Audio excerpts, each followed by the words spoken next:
Welcome back, everybody, to Neutrality Studies. Today, for the first time, with Professor Wang Wen, the Dean of the Chongyang Institute for Financial Studies at the Renmin University of China. Professor Wang, welcome. Thank you. Thank you for your opportunity to give me. It's fantastic to have a Chinese scholar here, and you've been, actually, you are one of the very attentive people who try to analyze also international relations. And that's why I would like to ask you, a little bit mainly about China's relationship today with the United States. And maybe let's start with Donald Trump, because it's hard to get past him. How do Chinese people actually view the second Trump administration? Yeah, well, this is a very important question. Trump is so famous. Also, is very famous in China. Every Chinese people know him. But the problem is that gradually, compared to 8 years ago or 2 years ago when he got the office again, I think the Chinese people now have found many consensus about Trump 2.0. Let me show you a few consensus of Chinese viewpoint on Trump 2.0. First is that Trump 2.0 is a concentrated outbreak of inherent contradictions within the American system. The transactional American first policy is rapidly eroding American global leadership.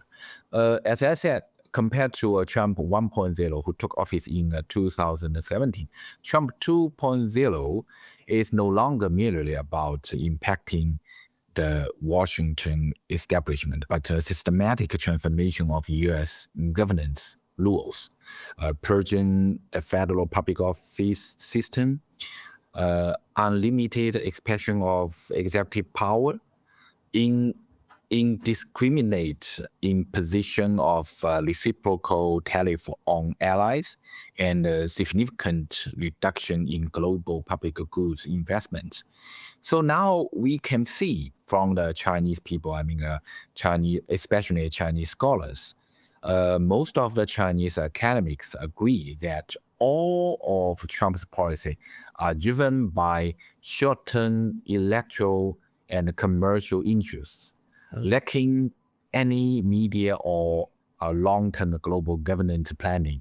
This utilitarian hegemony is actively undermining the global order framework built by the U.S. after World War II, objectively accelerating the multipolarization process.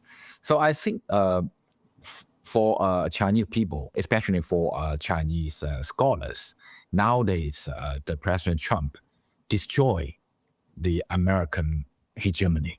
That's, I think, a very important consensus on Trump 2.0. There are people in my world, in this bubble of this YouTube bubble of that try to analyze U.S. hegemony, that argue that overall Trump is not that exceptional, because overall the Trump administration continues with this hegemonic approach, the war on Iran, the proxy war on Russia, the undermining of the global order that doesn't benefit the United States anymore. So it's still kind of the continuation of U.S. expansionism, and also it's ratcheting up of war rhetoric with China, and the U.S. bases are not going away, and the energy shock is rather also causing problems for the Chinese economy. What do you and Chinese scholars make out of such arguments? Do you think this is just the latest version of a long-term strategy, or is this Donald Trump as a kind of a very bizarre administration that's actually harming U.S. interests more than it helps? Yeah, I agree with you. For most of the Chinese scholars, they think that competing with China is a long-standing strategic consensus between two U.S. parties.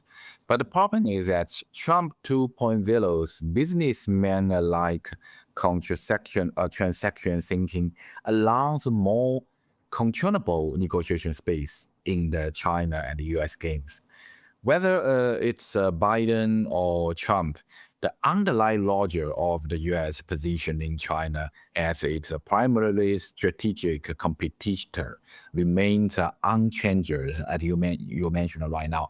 However, the biggest difference from Biden era is that Trump is not fixated on ideological confrontation. All negotiations are measured by economic gains and reciprocal exchanges. In 2025, last year, the U.S. raised the tariff on Chinese goods to 145%. However, many U.S. domestic business protested and inflationary pressure forced the U.S. to actively seek multiple rounds of trade negotiation with China. So I think there was a lot of case confirmed our shared judgment. Trump's tough stance on China is a means to an end. The real goal is to gain economic benefits. So this leaves a window for China-U.S. relations to manage differences and engaging in pragmatic cooperation in certain areas.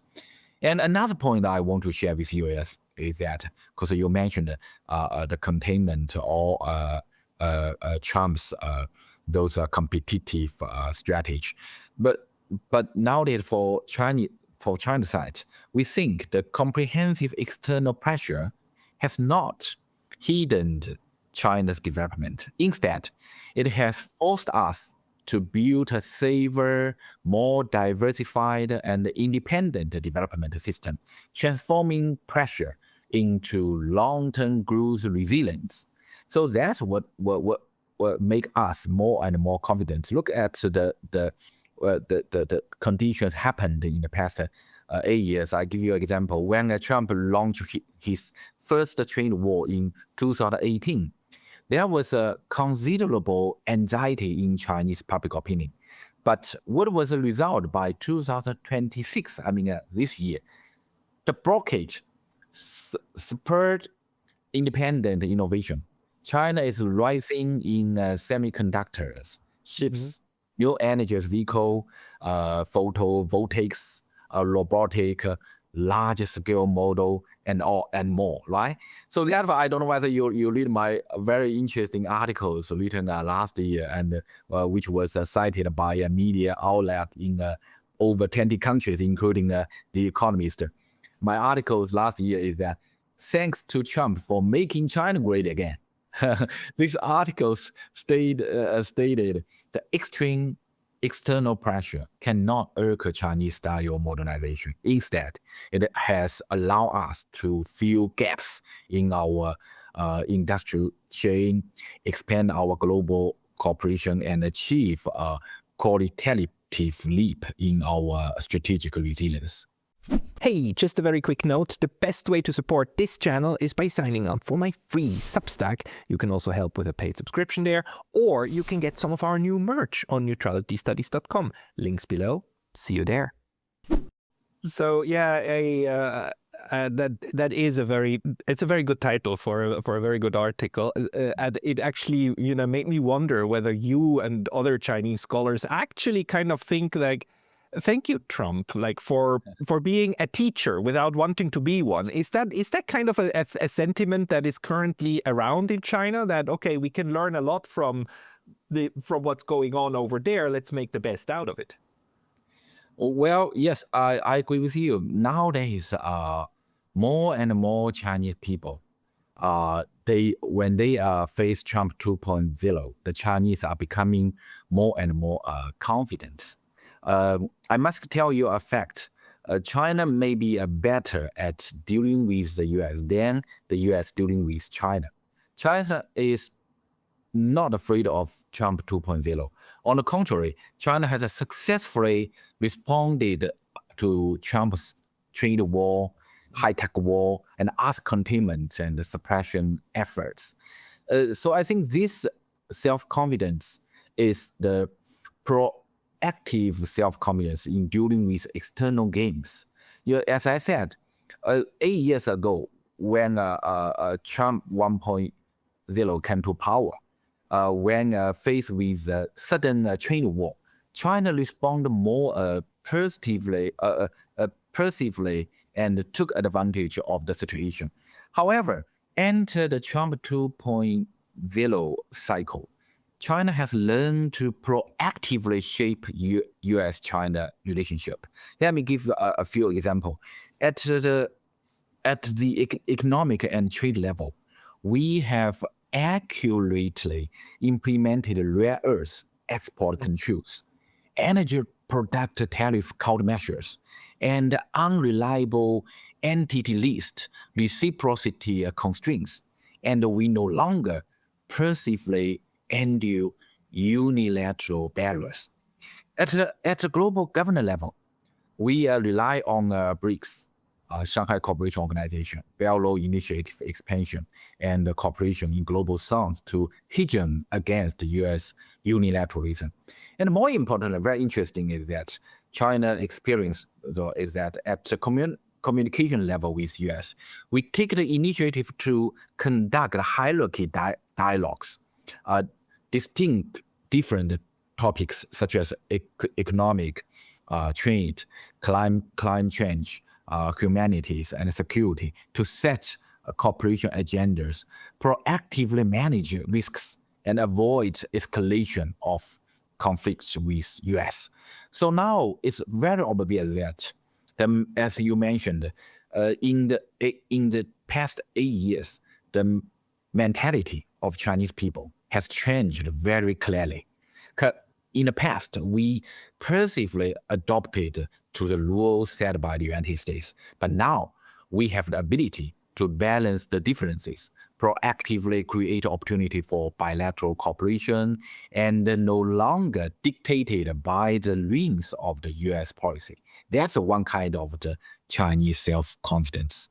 That is very interesting because like what I hear from your words is that you are actually rather positive, rather optimistic about China's ability to deal with the United States. Yes. And so does that influence now the future planning of the U.S.-China relationship? That China doesn't feel that they're like just need to deal with anything being thrown at them, but that they can also like now start long-term planning of how to proactively approach the U.S. and balance things. Is that the thinking in Beijing these days? Oh, well, I think you mentioned why China has more and more self-confidence to dealing with United States. I think the fundamental confidence is that China is in China's own development path. So because let me explain to you, because I think many Western public opinion has fallen into a cognitive misunderstanding. They think that China-U.S. relations are a zero-sum competition, and they believe that the China development goal is to surpass and defeat the United States. I think this is precisely the biggest misunderstanding of Chinese development logic. Let me tell you is that the development goal of China has never been to defeat any country, but to improve the people's livelihood, achieve common prosperity for all people, and complete national rejuvenation. So now I think even though it has been in a competitive environment among a major power for a long time, from Europe, from Japan, or from US, China's policy focus has always been based on the domestic demand. I don't know whether you know this year is the first year of our 15th five-year plan.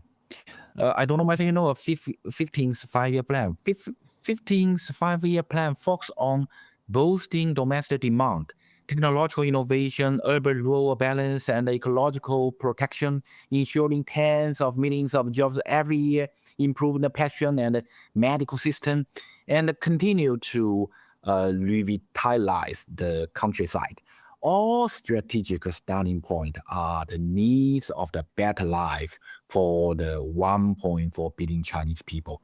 But look at Trump's rule. Look at American society. There are so many polarization between rich and poor in the United States. There are so many the welfare of the people at the bottom has shut.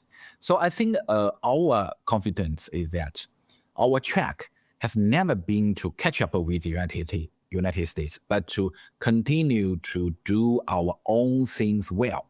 So we become more and more confident because we do very well, much better than before. So China become much more better than before, and we think that we can have more confidence to deal with US. This is very interesting, because what you're saying is the goal of China is self-improvement and not to hurt the other one. And that's the motivating factor. But, when we listen to a lot of the rhetoric that comes out of Washington or even among the think tanks and so on, they now have a goal of disturbing or preventing China from building the One Belt, One Road initiative. And they're very proud, that they picked off Venezuela, and now, Colombia is going to get a right-wing government and they're going to leave the Chinese orbit. The West keeps thinking about who do we control and who does China control. But you're saying that's not the point. That's not what we are after. So in this sense, China is probably not very worried about Venezuela and Colombia because it's like they do what they do and then China will do something different, right? Yeah, I think in the future, the ultimate era of US-China competition is not tariffs or technological barriers or occupation to the other countries, but a contest of domestic governance capability. That's why we believe that time is on China's side in the long term, in the long run, favoring stable and continuous development policy. So that's why in media, we often report the American society is divided, American policy is volatile, and each administration overturns many of its predecessors' policy. So in the contrast, over the past 4 decades, China has consistently implemented its medium and long-term plan with a strategic such as target poverty alleviation, common prosperity, new style productivity, and green transformation continues taking efforts. So I think gradually, in the long term, China's policy continuity, massive market, complete industrial system, and institutional advantages that coordinate development and security will continue, and to narrow the gap in comprehensive national strength between China and the US. So that's our fundamental basis for our long-term confidence. But look at the United States. US has so many conflicts with the outside world. There will be stop and prevent US's sustainable development in long term. So we compare it. You can find why Chinese people have more and more confidence. But does it not worry you when you see how the United States is trying to actively hurt its other powers on the world stage, like the war with Russia, NATO's war with Russia, and especially now the war with Iran? Doesn't it worry Chinese strategic thinkers like you that you think like, okay, we might be next. They might try to transform Taiwan or the Philippines into Ukraine for China in order to drain our resources. Does this not go through? Is this not being discussed? I think maybe last year or in the past, we often worry about it. We worry about that maybe whether China will be the next one who will be conquered or the war launched by the US. But nowadays, I mean, especially this year, we become more confident because I don't know whether you know, this year, this May, President Trump with China and the two leaders of US and China, we cognize a new consensus. We reached the two leaders reached a new consensus, the constructive, strategic, and stable relationship. The core of this relationship is cooperation as a primarily focus, orderly competition, manageable differences, and prospect of peace. So this is extremely important. So I think this year is very, very important, which was misunderstood or ignored by a lot of public opinion in the West. This year, in my opinion, the US and China are escaping the Thucydides trap. Both countries are very rational. Maybe as you may know, although some countries such as Japan or Philippines and even Europe hope for a war between the US and China, the leaders of China and the US are very rational, at least at the strategic level.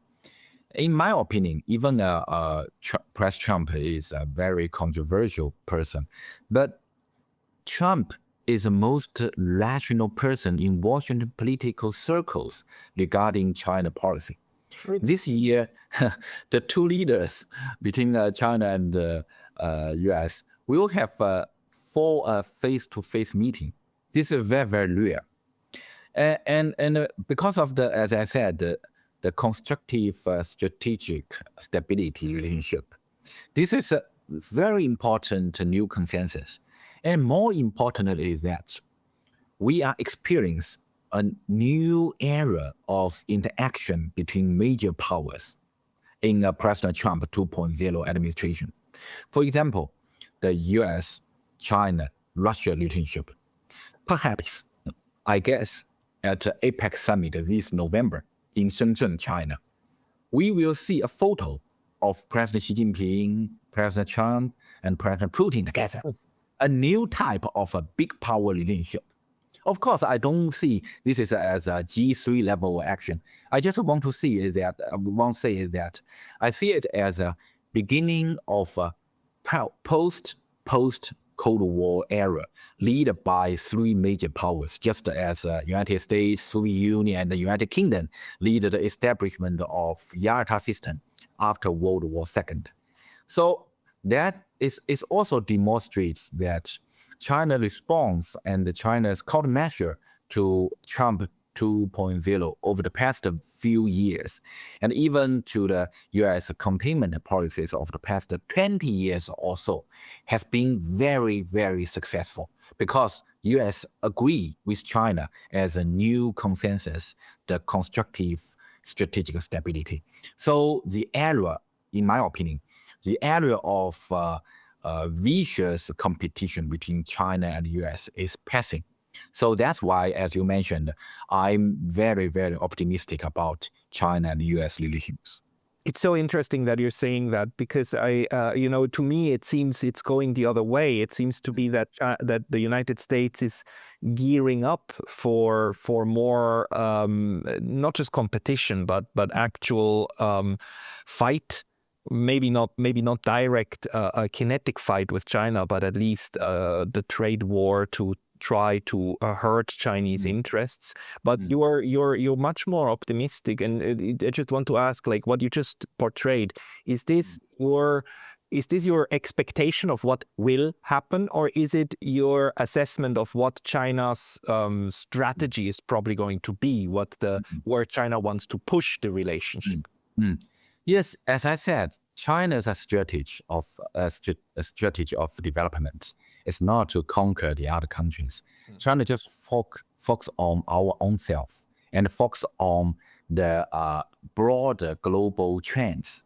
So if we observe the world as well as China and the US future, from a more crucial perspectives of broader global trends, China has achieved a systematic and forward-looking strategic layout in the forefront of global future.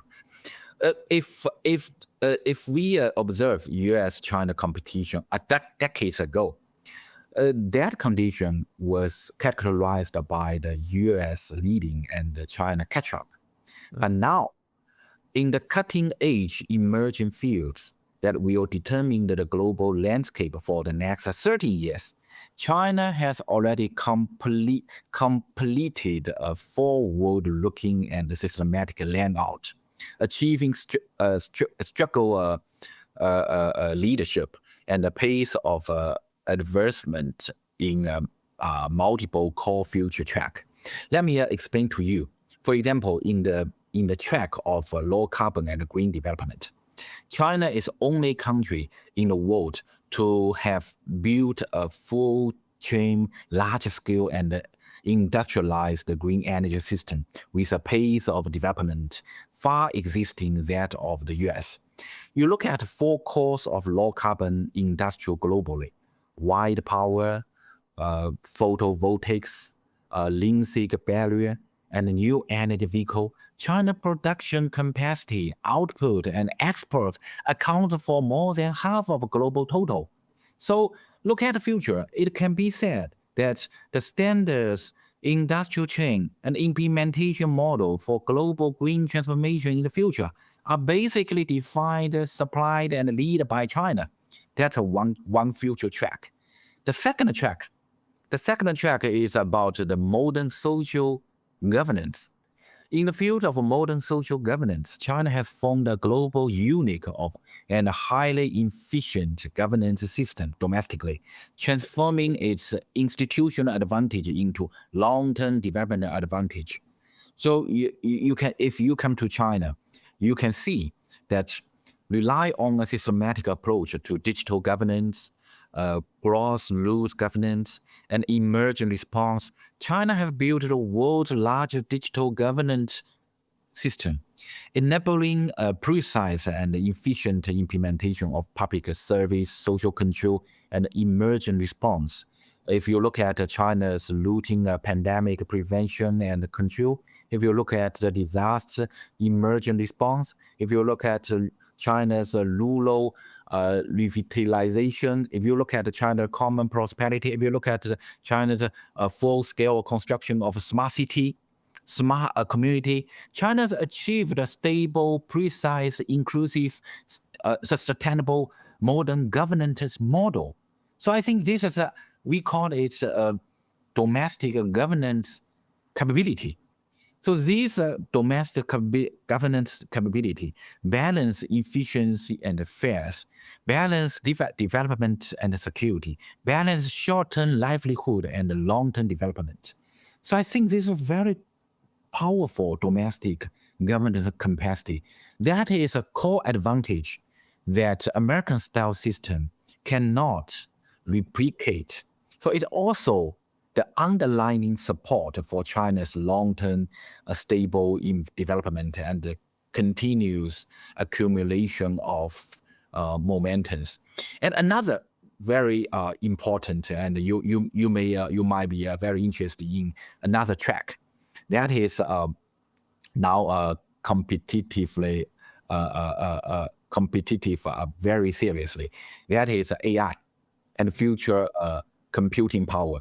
We can compare China and the US. China now has achieved multi-dimension advancement in application implementation, space computing power, and the industrial ecosystem.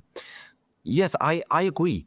So US advantage, I cannot deny US advantages still has a lot of advantages in fundamental areas such as underlying algorithm and high-end GPU chips. But the problem is that China's overall layout leads in the future directions such as total electricity, AI industrialization, scenario implementation, and space-based intelligence computing power.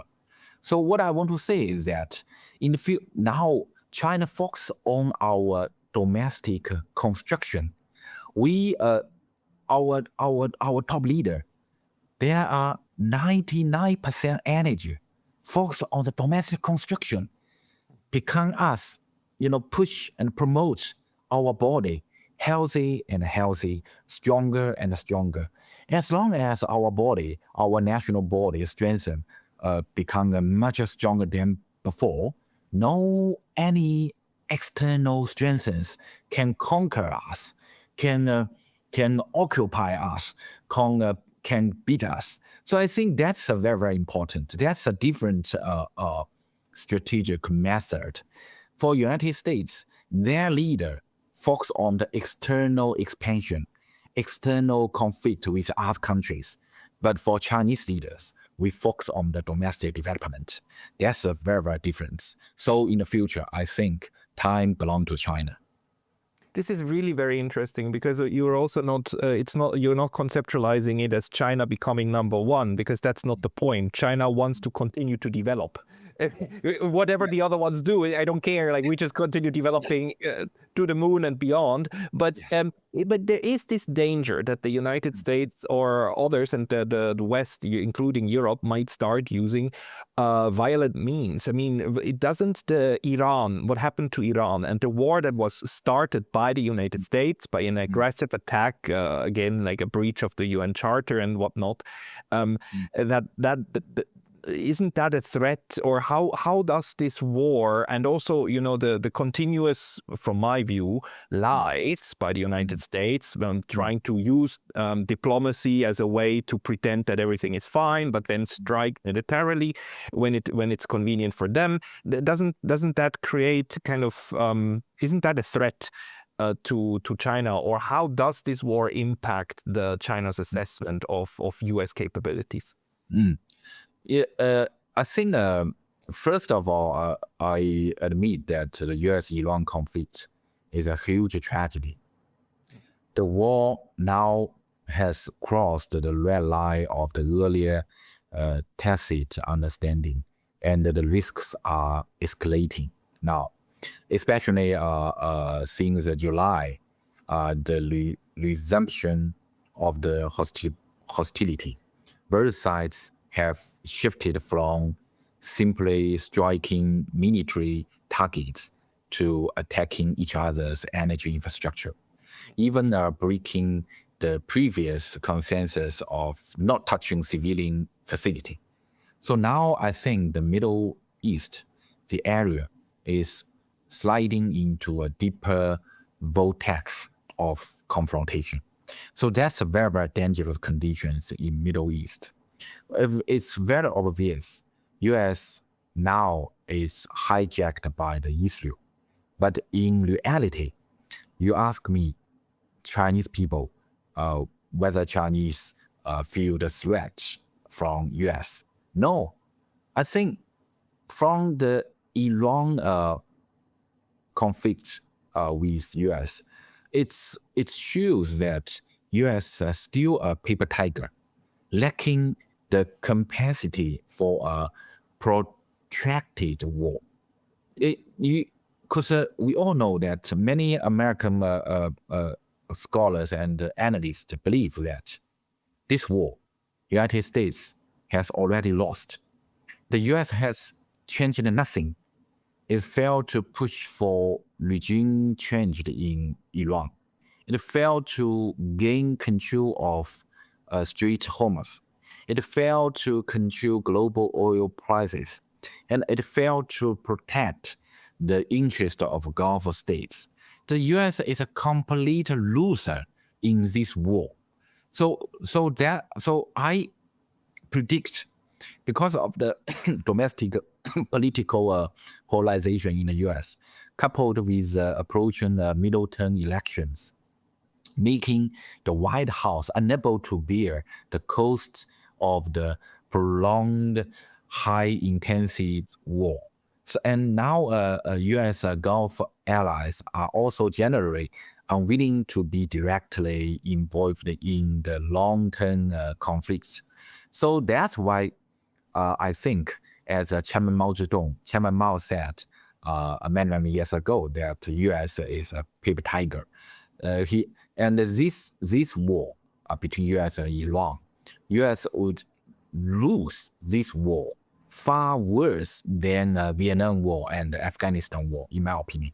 And historically, we can observe the U.S. War history with the other country. The U.S. has never been able to conquer or defeat a country with a population exceeding 30 million.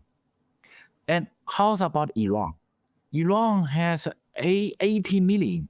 It's a middle and a big power regionally. And also Vietnam. Vietnam, that time in the 1960s, 50 million, or over exceeding 30 million.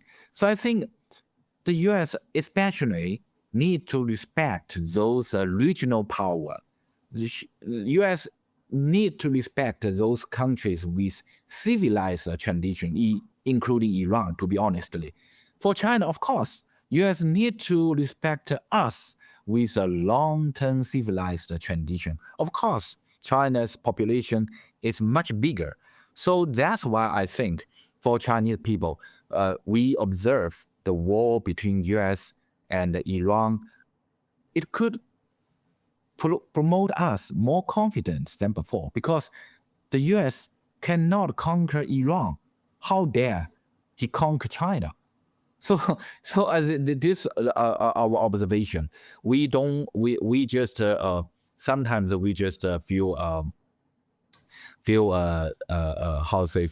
it is a very big tragedy for those people who died in the war, especially for those Iranian people, especially for those primary school students in Iran.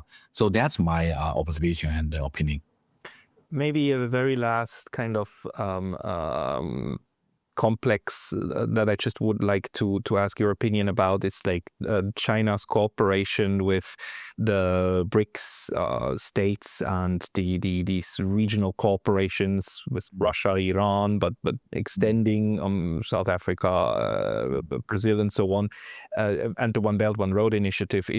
Should we understand China's interaction with other powers the way that you described earlier, just as part and parcel of trying to improve China, and in that context try to improve relations and try to improve trade with others? Or are there more geopolitical aspects behind it, like trying to build a network to resist, for instance, Western pressure when it comes to the banking network or to trade networks? How should we understand China's larger foreign policy approach?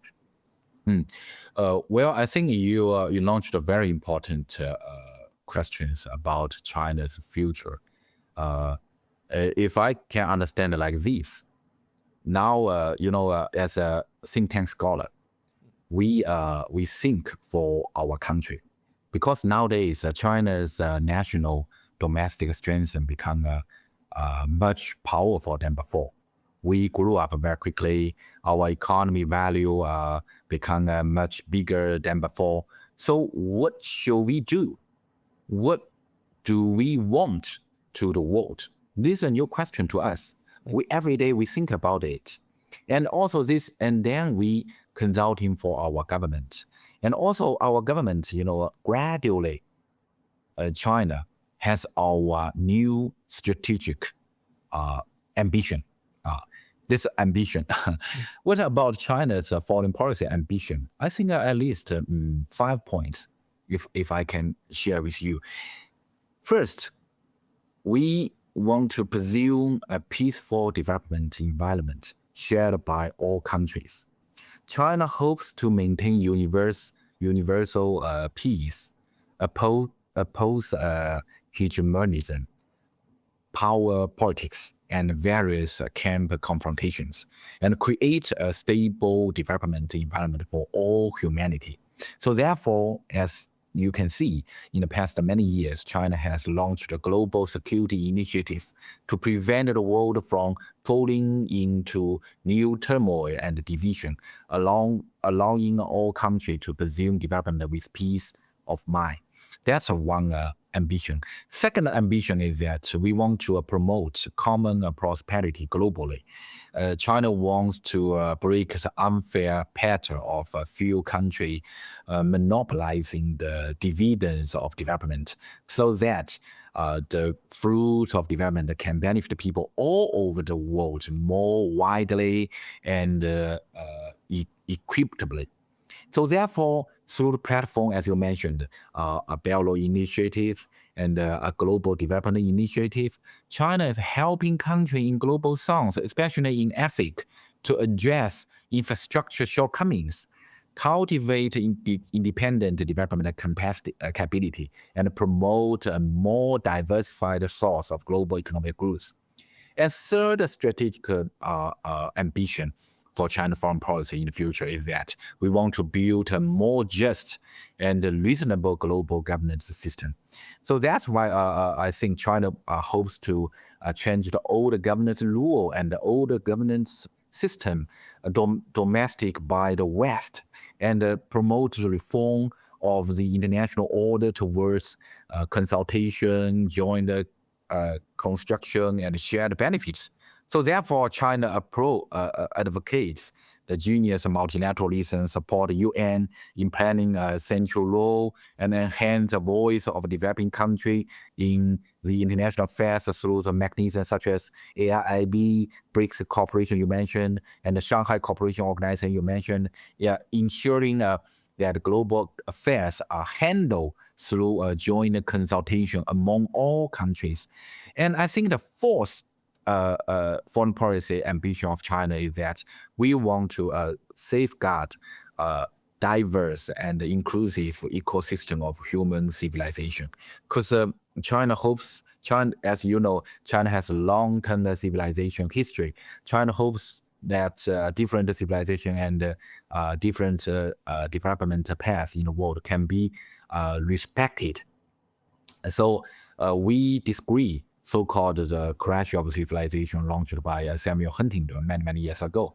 And final strategic or foreign policy ambition, of course, is China work together to address a common challenge to human survival and development. Because we all know nowadays we have so many common threats, such as climate change, digital governance, and public health. So China just hope to encourage countries around the world to transcend differences and jointly solve common problems facing all humanity. So that's why China is promoting the world's largest low carbon revolution. China hopes to work with all countries to safeguard our shared home, Earth. So my conclusion is that we should, when we observe China, when we think about China's rise, we need to jump from the traditional international relations theory, the realistic relations, international relations theory.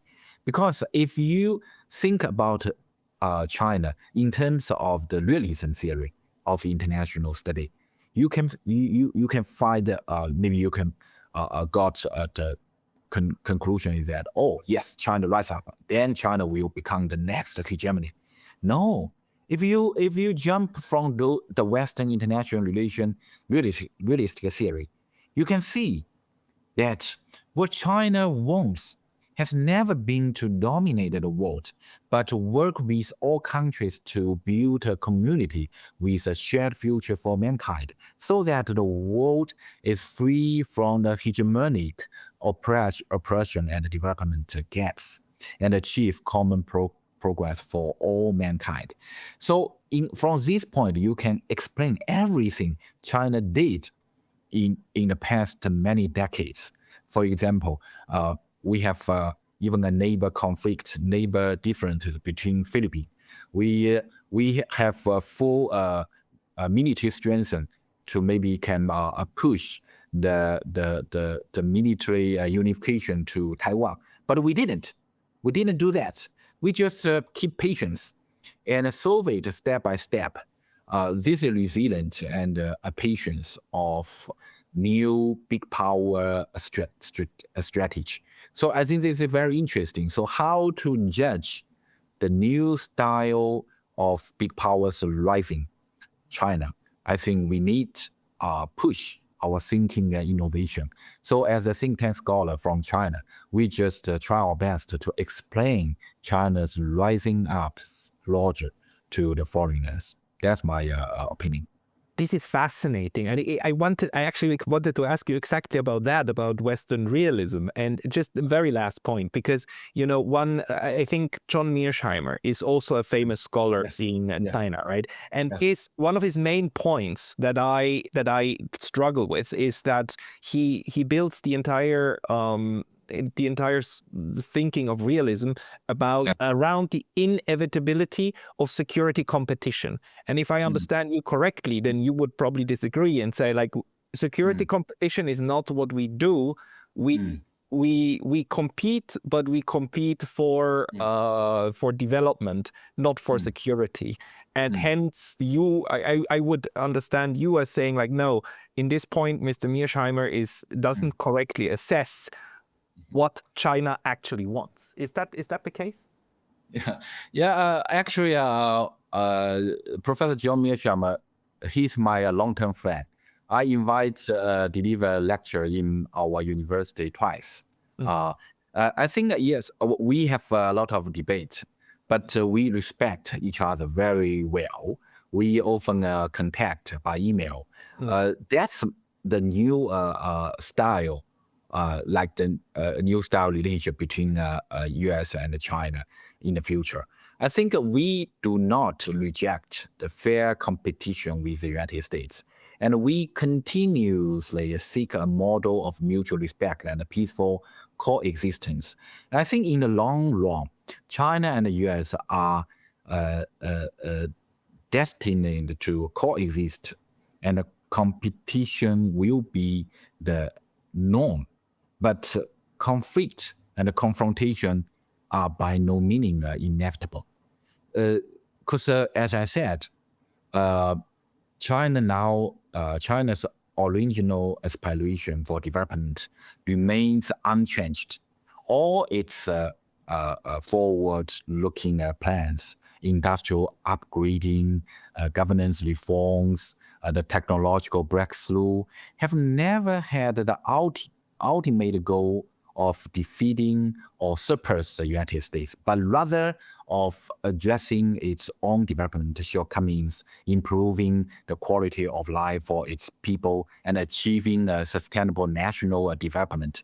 So I think compared to passively respond to the United States in the past, China's capacity rise up very quickly.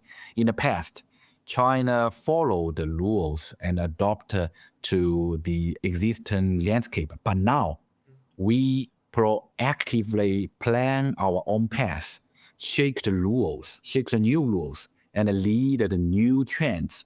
Because we are increasingly convinced that time is on the side of long-termism. Time is on the side of the stable development. And the time is on the side of inclusive and win-win cooperation. That's our thinking and our trust and our idea. Professor Wang, that makes me very happy to hear that, because quite often my discussions in the end, they become very gloomy about the future of humanity and whatnot, but you're giving me a very positive outlook. I am very grateful for that. People who want to find your work and who would like to follow you or your institute, where should they go? Yes. They can click our website, the rdcy.ruc.edu.cn. So welcome any friends contact me. We can debate, we can discuss, we can make friends. And I think that now we need more and more thinking innovation. In the past, we trust the Western theory of international relations. But now I think only those Western international relations theory is not enough to understand the new world. For China, we wake up, we rise up. But the problem is that after we become much more powerful, stronger than before, every day we learn from U.S. successful experience, but simultaneously we learn from the U.S. the negative lessons. We always caution, we always suggest our policymaker that no, don't learn from U.S. those negative issues. Our ambition is that to become a much better big power, much more civilized big power, much more beautiful world. That's our seeking long-term strategic ambition. Well, and I would encourage everybody to engage and actually to join in building a cooperative framework for global development. I find that a very, very good idea. We will certainly have you back here on this channel. Professor Wang, I hope in the future also with other scholars, maybe from Russia and other places, in order to chart that out. Professor Wang Wen, thank you so much for your time today. Thank you. Thank you.